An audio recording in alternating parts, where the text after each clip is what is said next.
I agree that we look good without makeup, but a little bit of it won't hurt anyone. So let's get started. Our aim is to look sophisticated today, and we don't have to be rich for that.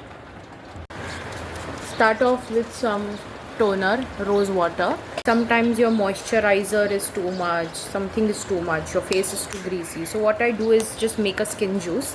I have my sunscreen, then I have a good moisturizer. It's a gel based moisturizer with hyaluronic acid, so something has to have hyaluronic acid in it.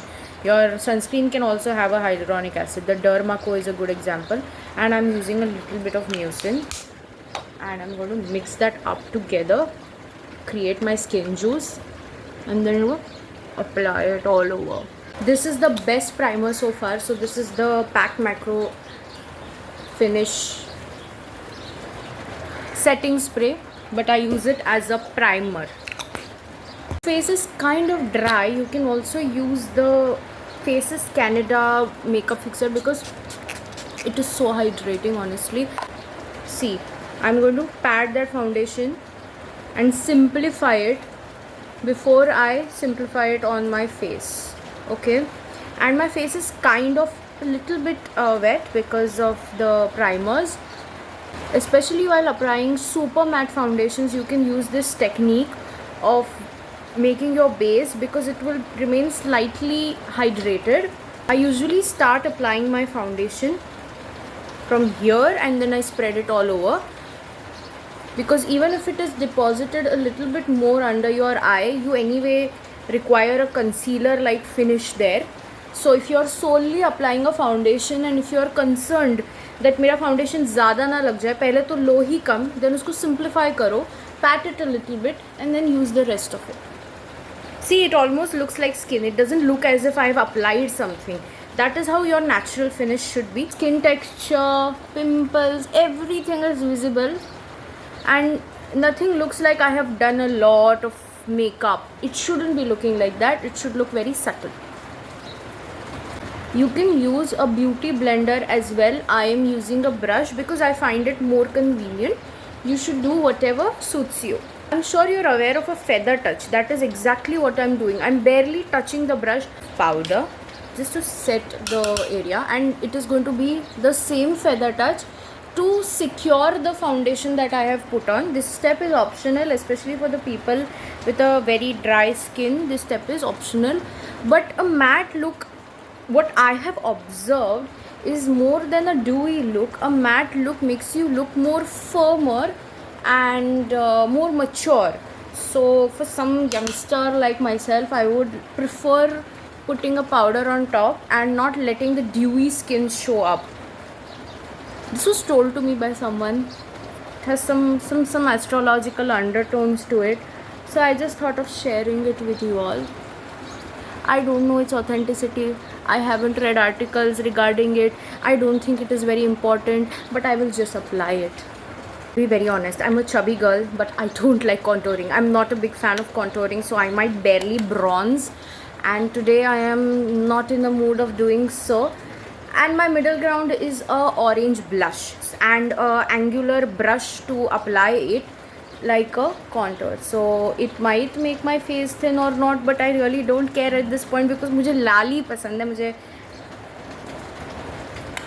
I'm just going to apply it from the top to here so that my face is a little structured. I'm using a feather touch. Keep in mind, I'm using a feather touch. Literally anybody can do this smudged kajal look. It takes barely any minutes. So firstly, the tight line going under like so. Out of the tight line, I will remove a little bit of kajal out. This look is so easy and so fun. Like literally anybody can do it. All you need is a flat fluffy brush. Any flat brush will also do. You don't need a lot of brushes. And also for your face, you can use a powder puff, honestly. The Maybelline foundation is not too difficult to blend, but for a primer, investing in a setting spray is the best, because you don't have to go around 10 primers that suit my skin tone. You don't have to go around so much. Just apply the setting spray and it's over. If you use a serum, you can use it at last. That is something that I've tried and it has worked wonders for me, because it has this very beautiful dewy effect.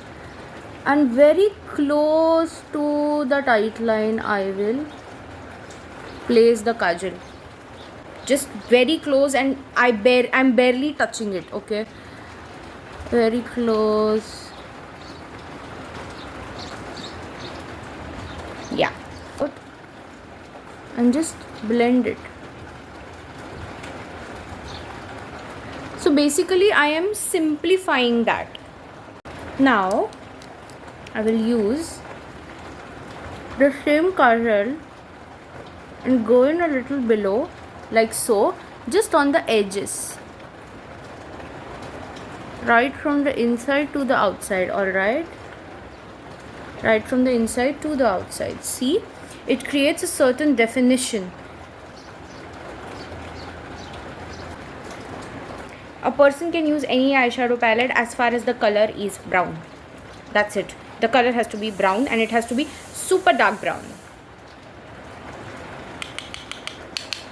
So now I am just going to overline this. Now I will do the same here, pinching this a little out, a little inside.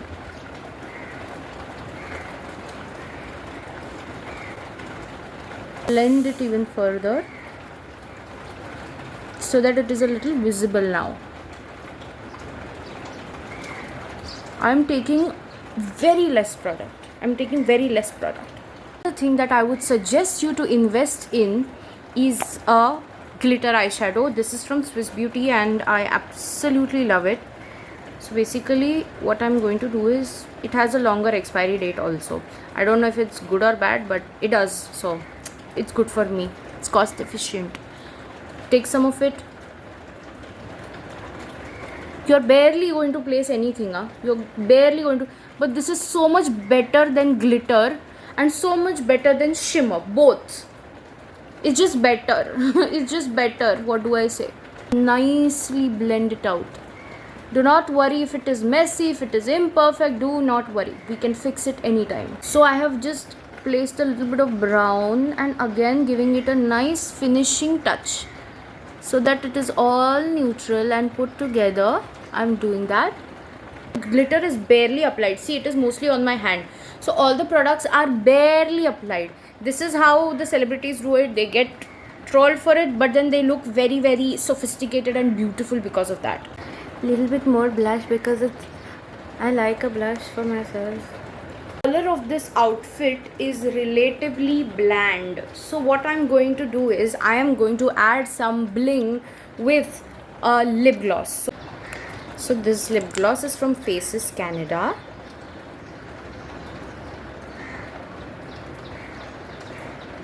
And I'm just going to apply it all over.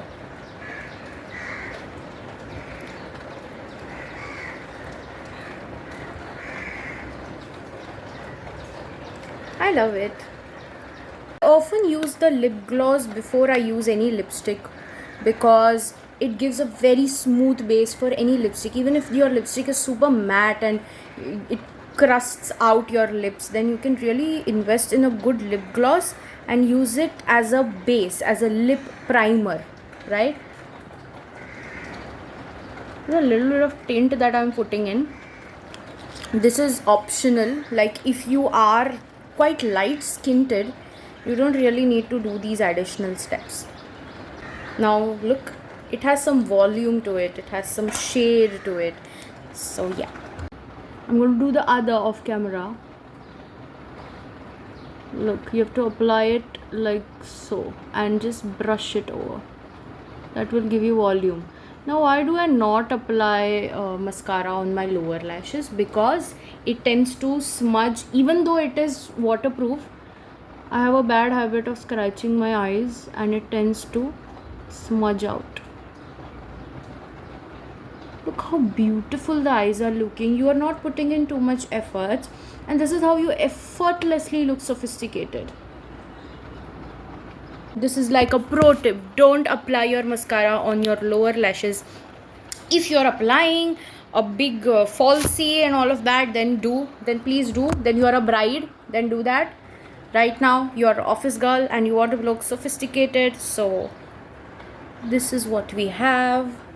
Wear your transparent specs, fix your hair, and get going.